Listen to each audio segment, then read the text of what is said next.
हज़रत इमाम मेहदी अलैहिस्सलाम और ख़ज़ाना काबा की तक़सीम हज़रत इमाम मेहदी अलैहिस्सलाम এবং কাবার নিকটে কাবার আশপাশে যে খাজানাগুলো হবে সেগুলো ইমাম মেহদি আলাইহিসসালাম বন্টন করবেন।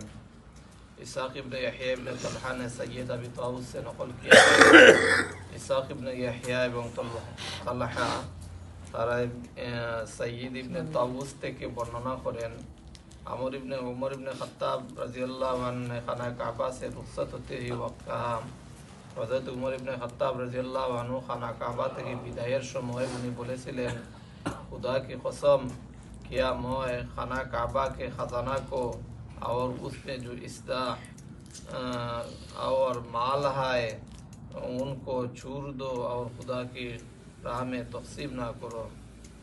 उमर রাদিয়াল্লাহু আনহু বলেন আল্লাহ তাআলার কসম আমি কি খানা কাবার মধ্যে যে খাজানা আছে সম্পদ আছে লুকায়িত সম্পদ এবং তার ভিতরে যে মাল আছে এগুলা কি আমি ছেড়ে দিব না এগুলো আল্লাহর রাস্তায় তকসিম করব না। उस वक्त ये सुनकर हज़रत अली इब्न अबी तालिब रज़ियल्लाहु अन्हु ने फरमाया ये কথা শুনে हज़रत अली इब्न अबी तालिब रज़ियल्लाहु अन्हु बोलिलेन ये आपका काम नहीं है এটা আপনার काम ना है। उसका जिम्मेदार कुरैश का एक नौजवान है जो आखिरी ज़माना में ज़हीर होगा और वो उसको खुदा की राह में तकसीम करेगा।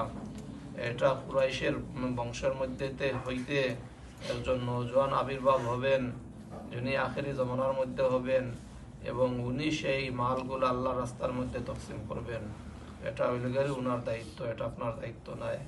तो जी एक रिवायत में है कि हज़रत रसूल खुदा सल्लल्लाहु अलैहि वसल्लम ने खाना काबा के नज़दीक कोई 70 सोने की ज़रूफ निकाले थे जो खाना काबा को तोहफा में दे गए थे।